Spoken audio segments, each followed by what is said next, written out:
For debate now. Who want to talk, raise your hand, please. So, Pinzani first, and after you. All right. Okay? So, please.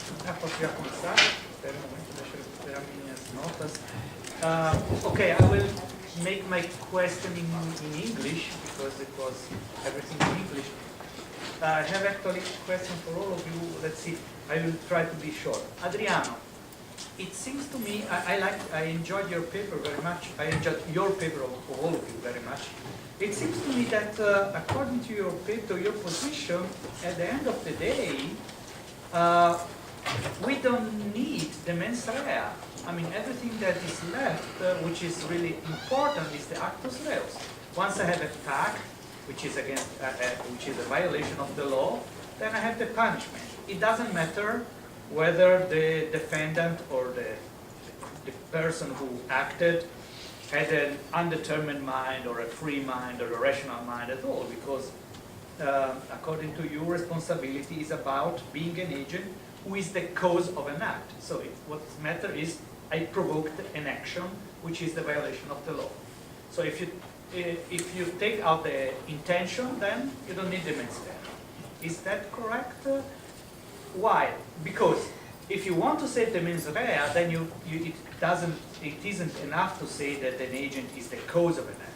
You have to put in your definition the intention or the, in a sense, the mens rea part should be inside. Sinara, I liked your paper too. I have one question. Well, one question and a short remark. It struck me that in this catastrophe dilemma with the virus, 24% of the people would not save billions of people in order not to violate rule once. And Marco is not here, but this is really moralism. I mean, I would rather sacrifice half of the humanity not to violate principle one. This is quite scary. Did you have an idea? I mean, did you thought about this? And then my question, are we sure that the people in this test are being honest? I mean, are these tests anonymous, or do the interviewees have to answer in a personal way? I mean, when you ask them, would you kill someone if a terrorist is menacing, threatening you, etc., etc., do they answer in an anonymous way, or do they have to answer to the... Because I think that in this case, that would change a lot the way the answer. I liked also your paper. I wouldn't enter the question of empathy as an enabling system because I agree with your conclusion. I have just a question about solidarity toward distant people. You made the example of ninja. Yeah? Would we show solidarity with a group of neo-Nazis getting arrested under the same conditions? What I mean is our solidarity going to the people or to the cause? I mean, a child or a chimpanzee would maybe feel empathy also toward neo-Nazis who get beaten by the police, but we probably would not. So my question is it really a matter of animal solidarity, or it is a matter of reflective solidarity to the cause and not to the person? To Noel, you said it doesn't matter how you define dignity, you will have this kind of answer, this kind of context. Are you sure that it is not relevant to define to your result the way in which you define or decide not to define dignity? Because probably, according to different level of the definition of dignity, you could have different answer. And just an observation about the Justice Salgado who said, I'm not impressed by scientific discussion. In Italy, we are having a similar case with a cure against cancer called stamina, which is not, it is scientifically not proven that it is good and so on. And there was a huge movement in the social network of Facebook that the Italian social health system pay people who want to do this. And one objection is, well, if you pay this, why not pay someone who want to go to Lourdes thinking that a miracle is going to save you. It's what is on stake is just hope as an important principle of dignity. Well, then you should pay also for people who want to go to Jazero Donorci here. Or, thank you. Okay. Who's first?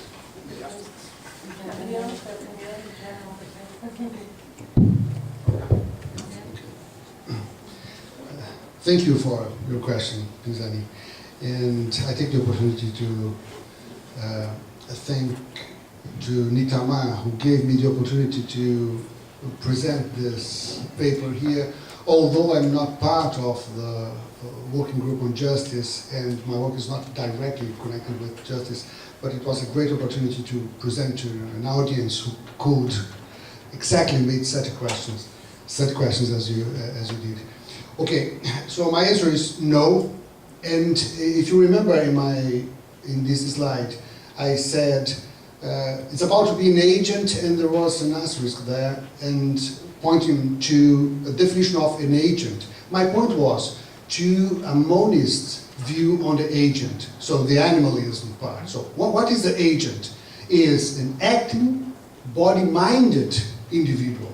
So I'm not excluding intentions. That would be absurd, not only in relation with human beings, in relation with other animals as well. So I'm not saying it is a privilege of us to have intentions.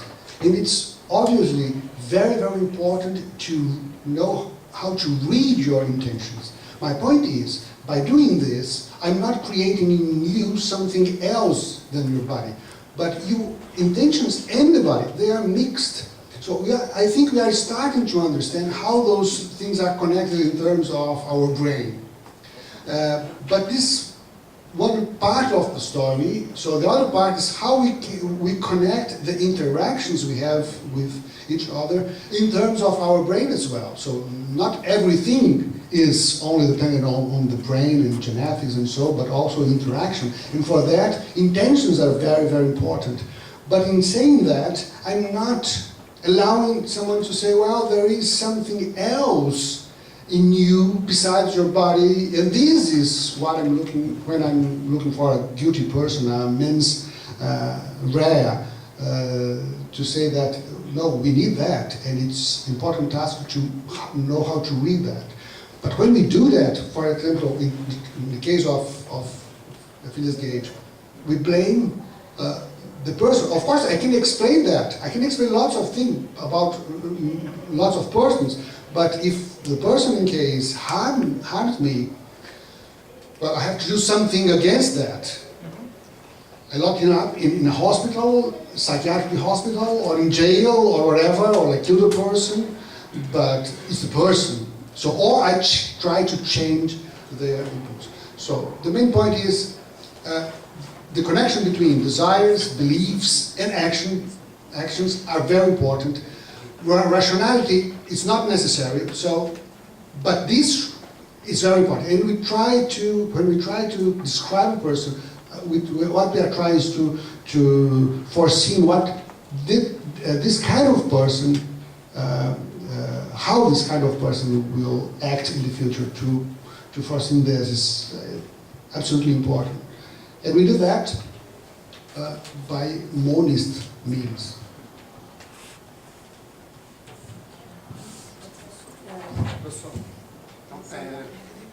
Tem outra questão. It's in English, Alessandro, first about the methodological questions. Those experiments, the green battery of experiments and the nickels, they were anonymous.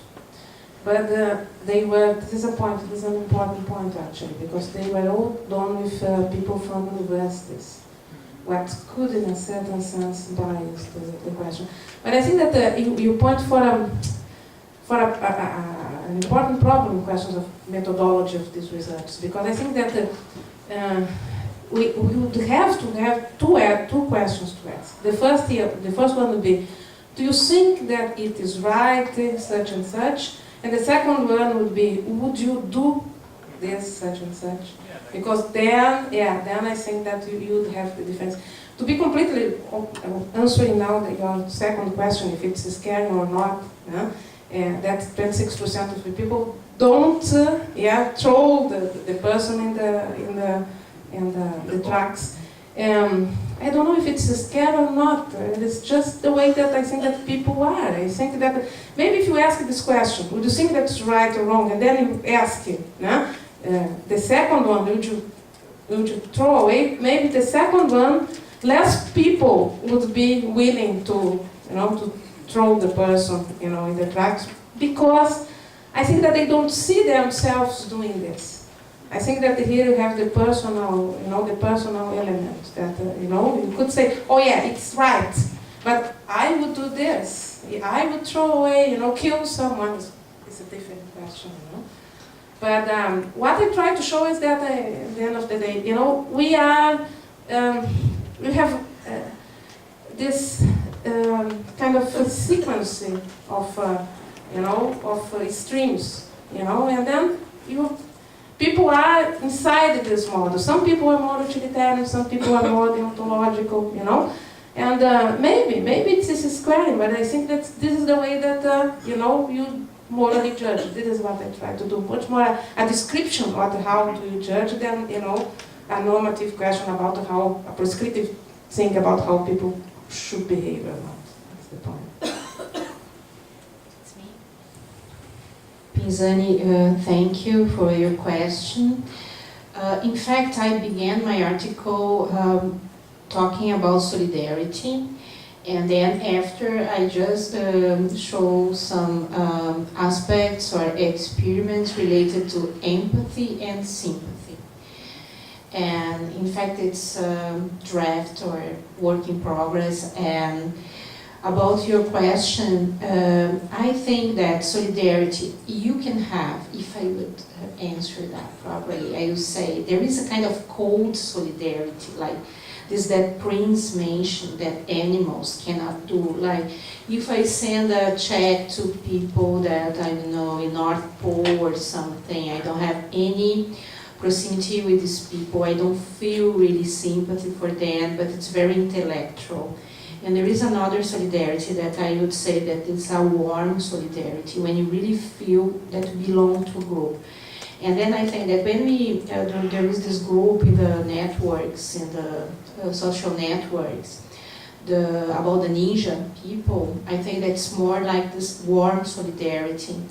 And I think that when the ninja was arrested, for instance, that many people began to think we have to do something to take the ninja out of the jail, and this included me. I think that because I saw that, I think that this is a kind of warm solidarity, and this we have kind of, I guess, some kind of innate component that is related to this kind of, I don't know, natural empathy or natural sympathy.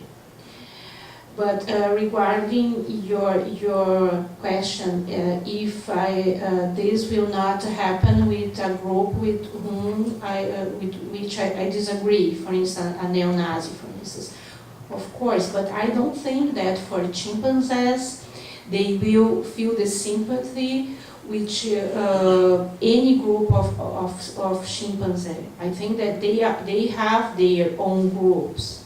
In fact, I'm not a primatology yet, only a philosopher, but I think that that they won't feel this kind of solidarity with whatever chimpanzee, or they will feel some solidarity with their group. And this would be my answer for me.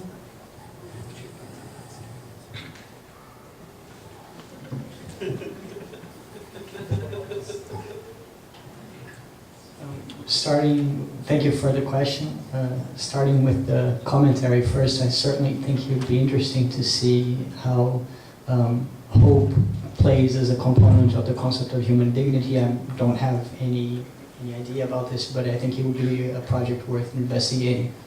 And regarding the question itself, if I understood you correctly, maybe the question was if I should give a certain definition beforehand to people before giving the scenarios, or Yes, something like that. Yeah. Well, I tried to make it as realistic as possible, and I think that when judges they face a case, they'll consult their own intuitions about what dignity is, and I don't think that lay people and folk, as they say it, they have a worked out definition of dignity.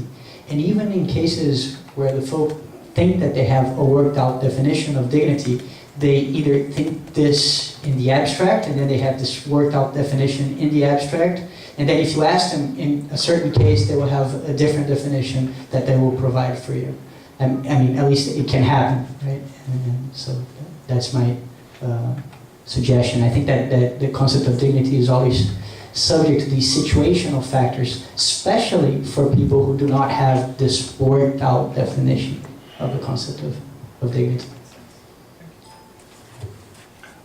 I also have a question for each member of the table, but I will begin with Professor Adriano, mostly because I think I fundamentally disagree with your interpretation of rational choice theory. And I think that this is due to the fact that you restrict your analysis of rational choice theory to what I would call non-Pareto models of rational choice theory. And as a consequence, I think you place yourself on the periphery of the discussion, because most rational choice theories couldn't give two shits about the way in which we assert morality.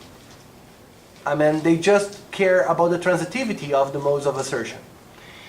And ultimately, I think my question to you is, why are we best served to an analysis of the morality of the criminal system from the standpoint of just rational choice, okay? Rather than the analysis of the transitivity of the system of criminal law. That is, the logical constitution of the system of criminal law as a whole, rather than, say, the morality of the assertions about crime or whatever in the system. We take that for granted, we take that as normalized, and analyze if the system in itself is logic. I mean, for example, in the Brazilian system, this will be quite interesting, because our system of criminal law is completely intransitive and disconnected. So from the standpoint of pure rational choice theory, even if you don't want to go to the value assertions, you have a problem there if you choose to go there, because then you're just going to pollute the discussion further and enter the semantic problem of what we consider to be the right and wrong. Maybe we'll just disagree completely with this, but I just wanted to put the provocation out there. And I think that my question to Professor Sinara, to a certain extent, Professor Pinzani already asked you, but I want to go a little bit further. I don't actually care whether or not they're being honest or if they're afraid. I care more whether or not they can be conscious of their motivations. It's rather different to even claim honestly that you're using a utilitarian criteria and actually using an utilitarian criteria. And the problem is, when you put that situation, you're putting it into a representational arena. So you already represent the situation. That's very different than the situation. A represented situation on a screen is different than an actual situation. So you say, oh, they would act deontologically. You don't know that. And then I think, consequently, you can infer absolutely nothing from the ultimatum game. You can just infer things about the ultimatum game. That's the only sort of thing you can infer there, is things about the ultimatum game. So it's like playing chess. Playing chess makes you much better in playing chess. And Professor, I'm sorry if I'm murdering your name. I think it's Maria Eduarda? Maria Borges, sorry. So one thing that I'm curious about is that if I understand your criteria correctly, you tend to focus on a criteria of empathy. And like Professor Pinzani, I wonder how a criteria of empathy works when we are dealing with a situation of aggression and prejudice. And this is even the question in these heterogenic movements that we have both in Turkey, Brazil, Egypt. Those are heterogenic movements in themselves. I mean, the groups that go to the street, they are not the same, right? You have people saying, no flags! And you want someone, hey, I want you to carry my fucking flag. Leave me the fuck alone. So what's the distinction here, right? And Noel. Dignity. Do we have the right to go to the moon? is it part of human dignity to go to the moon? And then asking for a treatment that is rather expensive on the basis of human dignity, isn't that akin to asking for the right to go to the moon? I mean, it can be part of my human dignity. I cannot see the Earth from the moon. My eyes will never see the beauty of the Earth from the moon, much like that man will never again see the beauty of the sun, even reflected in his retina. So in that sense, how do we deal with that? Isn't dignity an empty an empty concept? Perguntas não poderiam ser feitas no microfone. Okay. Thank you, Fabrizio. Right. Okay, Fabrizio, if I understood you correctly, you are complaining because you think I have moralized the law. No, you have moralized rational choice theory. Yes, and kind of moralized. My discourse was kind of moralized. Yeah. Yes. Well, I must have expressed myself very badly because I tried to do exactly the opposite of that. So I have no problem with demoralize the situation here. And in fact, I think I did, although I haven't talked about rational choice theory, I did a favor to rational choice theory by saying that we shouldn't moralize the term rationality. What is rational to do? Almost by saying that if you are acting in a rational way, you are acting good. And I really prefer, you gave me a better word for that, consistency would be much better in this situation. And that is exactly what I said. What we care about is about the consistency between desires and beliefs. Because when I miss in you the consistency on that, either I can predict what you are going to do,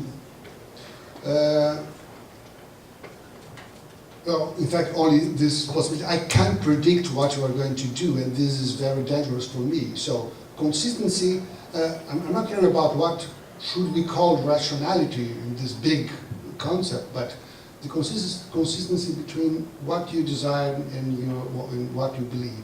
So I expect in you some consistency while I'm trying to evaluate your future actions. So this is very important, and important, of course, for the law. So I'm not trying to moralize. On the other, quite the opposite. Taking out morality from all of that this is exactly what Green did and Cohen. They end up wanting to bring morality back to the system of law and trying to improve the systems by doing this. So I'm trying to deflationate all of this. So much more in accordance with what you are saying. And consistency is important in terms of previsibility. But I do disagree with you that if our system if our code, the Brazilian codes were more consistent, we would have better justice in Brazil. So in fact, there is no such a thing as a coherent system of law. It's a dream, it's a myth. So in this respect, I disagree with you. Checking the system of law in terms of logic and consistency wouldn't help us a bit. So of course we expect a little more, not a contradiction. You are allowed to do that and not allowed to do that. But confusion is more the rule than the exception here. And consistency is not the major virtue of that, of the system. So in this respect, I would disagree. But the rest, I think you just misunderstood me. Okay, thank you. Fabrizio, I think that in the first case I would agree with you. You know, the trolley dilemmas, they are not real case situations. Thanks God they are not, because imagine, I have to save 2 people, 2 or 3 people, no, I have to answer to the poll and to the service, you know. I mean, there is a problem there that they are not there, yes, they are, you know, but, you know, doesn't mean that you cannot infer some things about this. You can infer what people think that they would, how they would answer in this question. But in relation to the ultimatum game, I disagree with you, because they are real case situations. All the experiments done in the, with the ultimatum game, they actually is real money involved. It's not a big, you know, big money, but it is some, you know, some money involved. Then it allows actually for you to see people in real cases, how they would react, you know, to money that's being given to them. And then we have a problem here in Brazil actually, because the ethical committees, they don't allow for us in Brazil, you know, people who work in research committees, and you know, here unfortunately you cannot reproduce this these experiments, because you are not allowed to give money for people who are subject to experiences. Then we couldn't reproduce here, but you know that in America they do this and that. Then I think that in these cases of the ultimatum game, they are a very, you know, reliable experiments that show how people would behave. And I think that they show that people, what I try to show here, that people have a sense of fairness, and some things that even if they don't have anything to lose, they wouldn't accept, because, you know, there is a sense of what they think that's fair there, or unfair in the case. Just a follow-up question. Don't you think the game presupposes a sense of currency? Of coherency? No, currency. Oh, currency. Access to currency. A sense of what currency Oh, is. a sense of what currency is. Yeah. Oh, yeah. Yeah, of course, because it's all about currency and money. I think ultimately that would be my problem, but we don't need to go further. About empathy and the movements. Of course, I don't want to solve all the political problems with these movements. I know that there are very different groups, but I feel that I think that when you feel empathy, it's not forever. For instance, when these groups,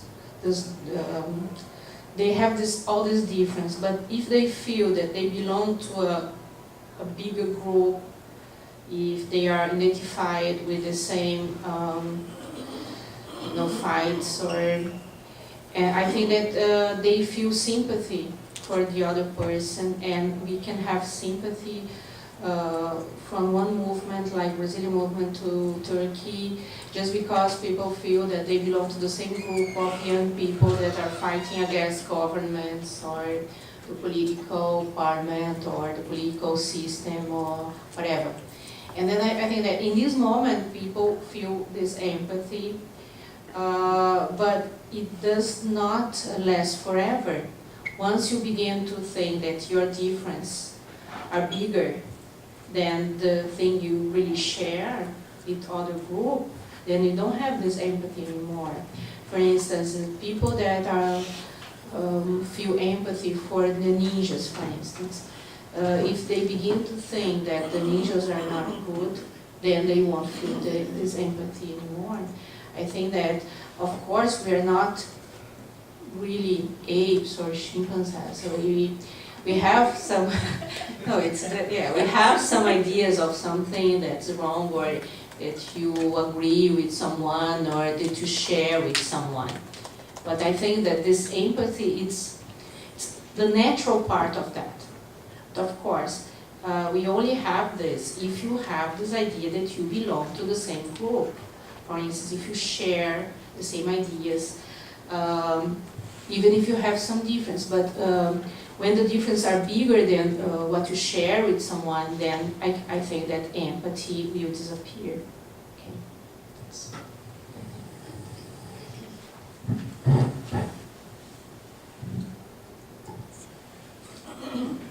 Do you have a right to go to the moon? Yep. Do I have a right to go to the moon? Do we have a right to go to the moon? is our right to go to the moon the same as our right to request for very expensive medication? I think you're pushing me to answer a question that was not the purpose of my investigation. What is the actual concept of dignity, right? Yeah. And my purpose was to say, look, whatever. My purpose was to investigate the meaning as it is constituted by the use, right? So I would like to rephrase maybe your question, like if somebody went to the judiciary to claim the right to go to the moon based on the principle of human dignity, would judges have a different conception of human dignity in the abstract or in the concrete?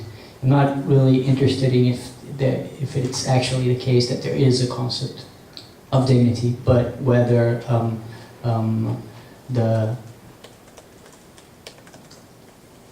the use of the concept of dignity is used is made in a consistent fashion or not, and what are the philosophical implications of this lack of consistency or of this consistency. Cool.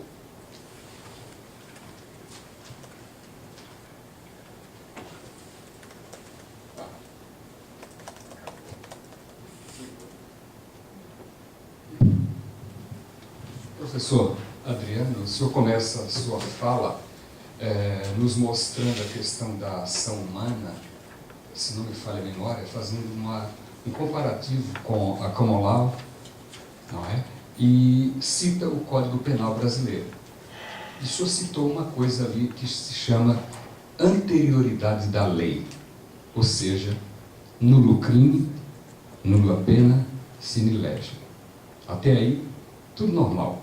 Agora, o que fazer? Ou que tipo de ação, ou de atitude, ou de julgamento devemos fazer?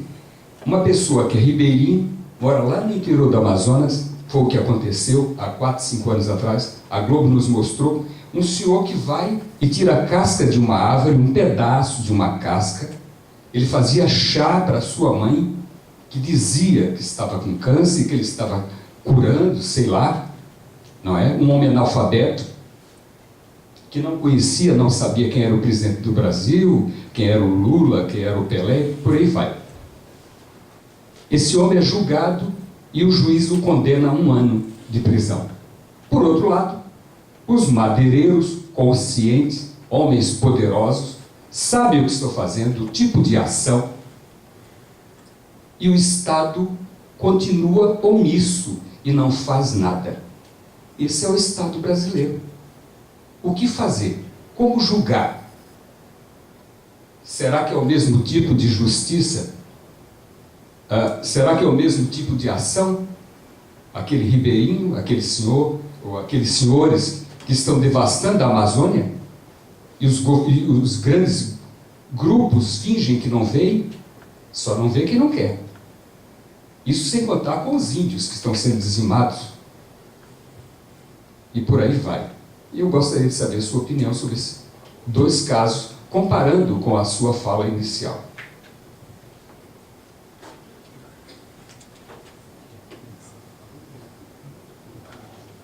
E ainda para completar, e além de introdução do Código Civil, ainda disse,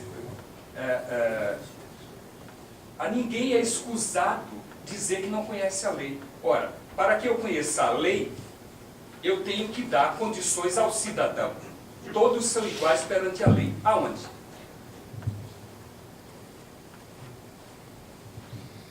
No, I see the problem. And when I started with may I answer in English? Yes. Because I think... Não, pode falar, não tem problema. Eu só não falo inglês. You helped me to explain why by doing the distinction I made at the beginning between theory of value and theory of action, I was trying to rule out exactly the kind of moralization we usually bring to discussion on punishment and so on. So there is an advantage in the system of law, which is the following. What is wrong is determined by a code. So if what you are doing is not is not prohibited in the code, so you cannot be judged upon this code. So this, in respect to that, the law system gives us the opportunity to rule out the values in this sense, only in this sense, of course, and to be concerned in terms of action. What you bring to me is the following. Of course, by looking to the act, the actus reus, is something wrong is being doing there. But for imputability, we need mens rea, and that's exactly what was my point. The point is, a judge must try to understand what was the intention of the person and to judge the act in accordance with this intention. And of course, this intention is a concrete one. It belongs to a concrete individual with specific history and so on and so forth. So there is nothing in the world who encompasses all the things we are in terms of a code. So judge is necessary in order to look at your intention and to try to see why have you done this? If you did this with a bad intention or with no bad intention. And I think in the case you brought, of course, a mistake was done in terms of evaluating the real intention, what's matter. But my point at the end is, by saying that, I'm not saying that there is another entity in you which which is constituted by your intentions. Now, your intentions is part of your body, so I'm trying to make this point to, there is only one thing.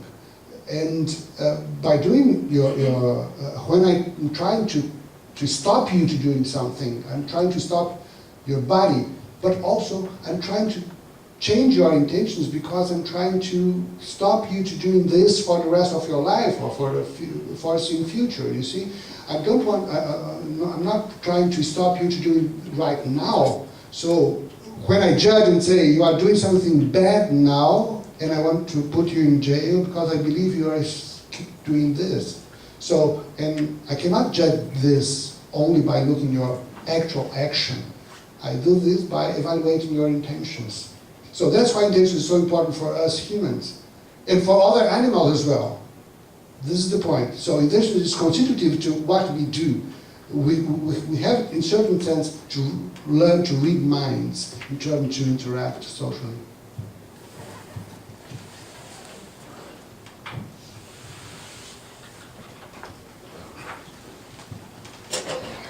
Thank you, all of you, for your presentations. I already said this yesterday, but I'll repeat it today. I'm not a philosopher, I come from sociology.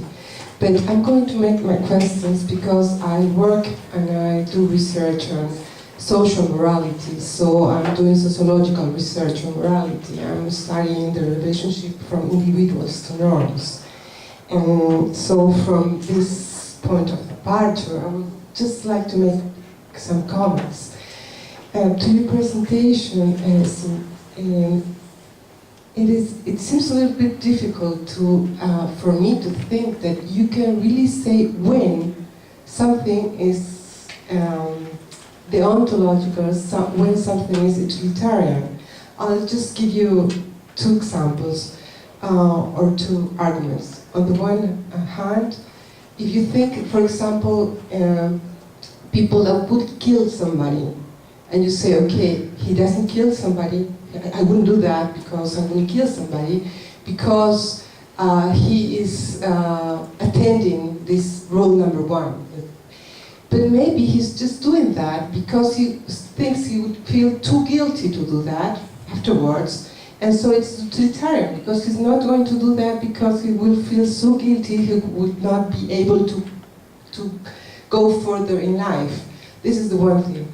I will bring now my own research in sociology. I study the relationship from individuals with the notion of some normative principles. I'll take one example. The relationship with rights. Rights as not as positive right, but as a normative principle. If I do in everyday life, I use the idea of right when I interact with others. And one thing I found is that people obey a norm, not because they believe in the norm, but because of pragmatic reasons.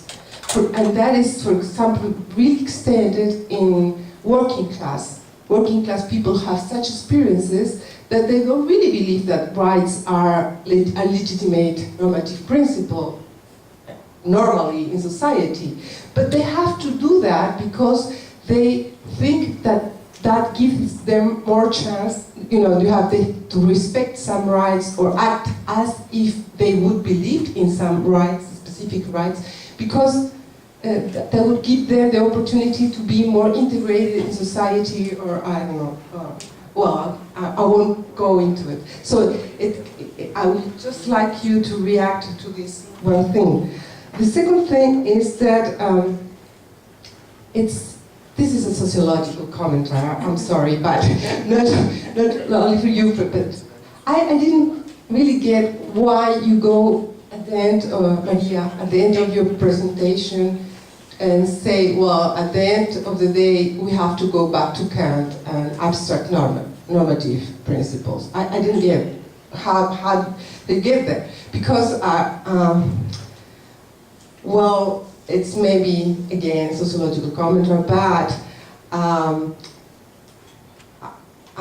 don't know why we have to make this distinction between or innate, biological, or normative abstract principles in morality, because between them there are a lot of social processes going on. I mean, I don't see working here like social positions. People that are rich have well, what I find that are upper middle class do have a different morality than working class, and that is not a better morality or a worse morality, it's just a different one. And the last thing I would like to just short say is that I think it is worth, maybe help, maybe not, but it's worth, there are like, to distinguish different levels between what is this moral judgment, what is an intended moral action, and what is an effective moral action. So there are 3 levels, and there are gaps between them, and I think I don't know, but maybe I haven't understood everything so right, but maybe we are not taking into account the last level in this discussion. Well, maybe I'm wrong, I'm not. I don't know.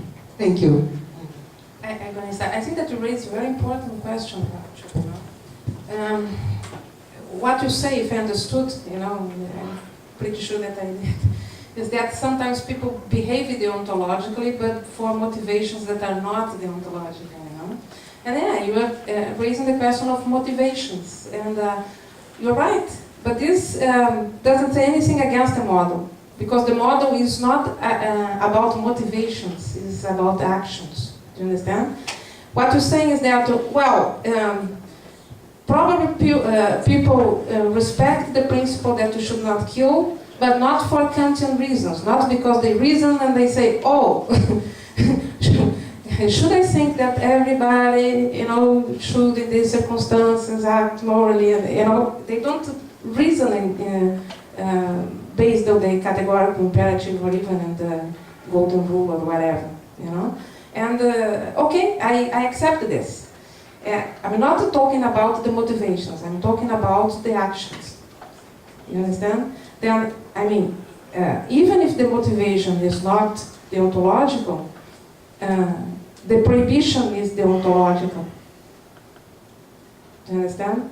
And this is the model that I'm trying to figure out is a model that explains how people act, know how they are motivated to act. This is This is the point. I don't know, you're not, it doesn't, doesn't look convincing, but this is, you know, this is the idea. It's not about motivations. You know, I'm not saying here that you know, people are really, you know, conscious and who, and you know, they. It's the question that Dude raised in her in her conference about to act according to the duty and by duty. You know, I'm not saying that here in the first case people are acting motivated by the categorical imperative. I'm saying that they are acted, you know, for a deontological reason that is a prohibition that say you should not kill. That's the question. Thank you for your question, because I thank you because I would like to have more time to talk about Kant. Now I'm feeling guilty that I became a primatologist and I'm a Kantian. But my point was Prince, this philosopher with the blue hair, and he is what he called himself an emotionist.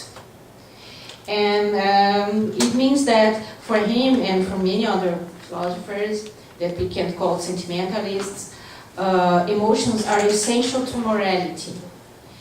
But when he examines all this data that you have nowadays with young adults, young children, and with chimpanzees, with apes in general, what he says is that, oh, but I don't know if this ape is acting really in a moral way, because I don't know if this ape is having a moral intention. And then it was a kind of irony from me to say that only Kant will ask that, because Kant in this groundwork, he compares two kinds of actions. One that you act according to duty, and then you can say that it's correct action, and he talks about sympathy. You can help someone out of sympathy, and this will be for Kant a correct action, but this action doesn't have the true moral worth.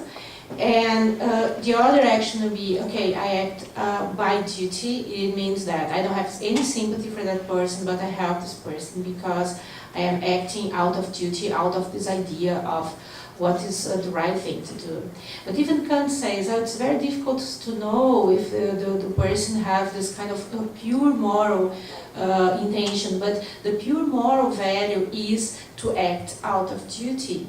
But even for human beings, even Kant says it's good, sympathy is good, because nature put in us a feeling that you make us do right things before we have this kind of strong idea of duty.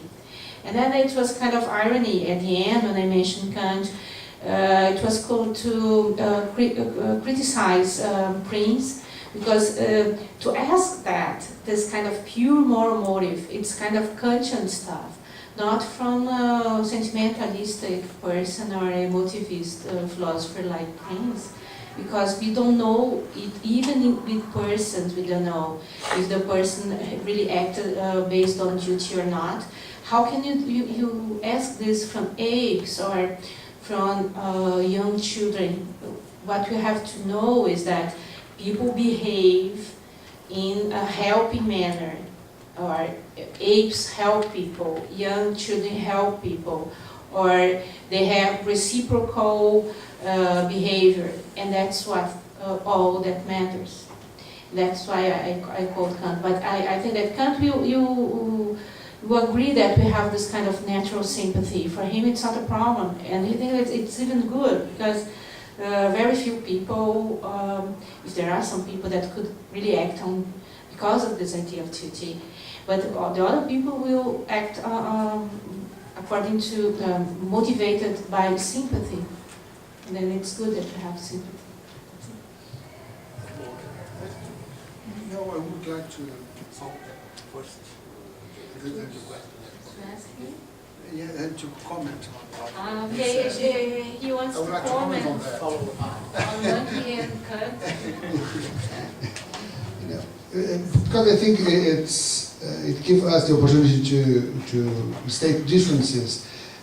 And I think it's not only action what is at stake here, as Sinara says, but as you said, it's intention and merit, the merit of your action, and how you prescribe a merit to an action. So merit, in one sense, demands a certain motivation.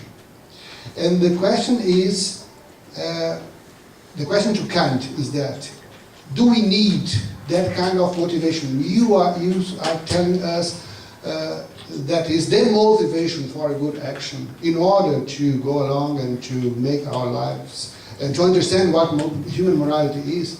So my point is, to state the difference, is that we don't need that.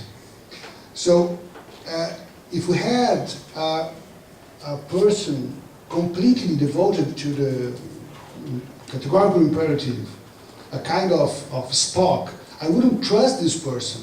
So I would prefer to trust the person whose mind I could read and perceive some kind of emotion towards me. And you see, so what I'm saying is that the merit, we prescribe merit not on the base of some special motivation, but we do very well with our ordinary motivations. And we know that. Though your motivation is good, and I can tell that, and your motivation is not good, not in terms of the categorical imperative, but in terms of, because we have a preferences, evolutionary design preference towards cooperation. I can trust you. You are a good person. You are doing something good for us. Simply like that. So I think this is a very important difference. I like your question because I don't think we need to go back to Kant. I think that our freeze should not go back to Kant. That's your point.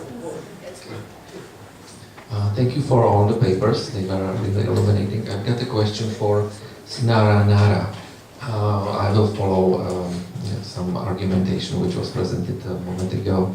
I agree with you that we need a broader picture on about how people make moral judgments than what is presented in that utilitarian and deontological debate. I think that it's not necessary to say that people are inconsistent when they decide, sometimes according to deontological thinking and sometimes according to utilitarian thinking. But I'm not sure if it would be enough to have a better dialogue between deontology and utilitarianism, as you suggested in the end of your paper. Because I think that maybe Kant and both Kant and Mill can be wrong, at least concerning arguments which were presented, because I miss the historical dimension of moral theories here. That's not necessary to look at those dilemmas only from deontological or utilitarian points of view. Let's talk about, let's say, historical moral realism. That kind of theory, for example, but there are many other ones. Historical moral realism, which was developed by Axel Honneth within critical social theory, or by Charles Taylor within liberal communitarian thinking. Moral norms become real in the process of human development, human history. People create some norms and they act according to them. And it's possible that at some years they think that this is the ontological principle, but after 10 or 20 years they think that it's a utilitarian argument. So it changes in the human history. So what do you think about the historical dimension of moral theories? I think it's an important dimension which we can't miss. Thank you. I wouldn't disagree. This model is not incompatible with any historical account, of the phenomenon. Not at all. I'm just trying to do a kind of description that's more psychological. It's just the approach that I have here. But I would agree with you. Not only in terms of historical terms, but you can think this model in terms of individual. You know, through your life, you can change the way that you think. You could be today a person that's more in the spectrum of the deontological, let's say, you know, and in 10 years, because you have different experiences, and you became more utilitarian and vice versa. You know, this is not a rigid model that, you know, I am like this and I will be always like this. No, people change, and this is the reason that I'm proposing here a kind of a spectrum, and this is the reason that I used colors, because colors are very good for a spectrum, you know. You have in one side the, you know, the utilitarian, the blue one, and the other one the red, and in the middle you have the pink to purple, you know. And what I'm saying is exactly this, you know, a spectrum that you could fit, for example, you at this moment, you know, how would you judge, you know, and I would be, let me say, in the left side of the spectrum, you know. Doesn't mean that in 10 years you're still gonna be there, you know. This is, it's a model that, no, I don't think that's frightening actually, you know. I think that it is, to be, you know, I think that it's good that it's like this, you know. Just show that people change. And people change the way that they judge morally, you know, and historically as well. You know, you could say, well, let's do a picture of how the Brazilian is, where the Brazilian is, you know. It's a good question, it's a good actually suggestion that I'm having now. We're going to research to see how the Brazilians judge morally, you know. Probably, you know, the majority of us would judge it in a very different way than the English people would judge, or Americans would judge, you know. It's just a model, and like a model, it can change, you know, individually and, you know, culture. That's the idea.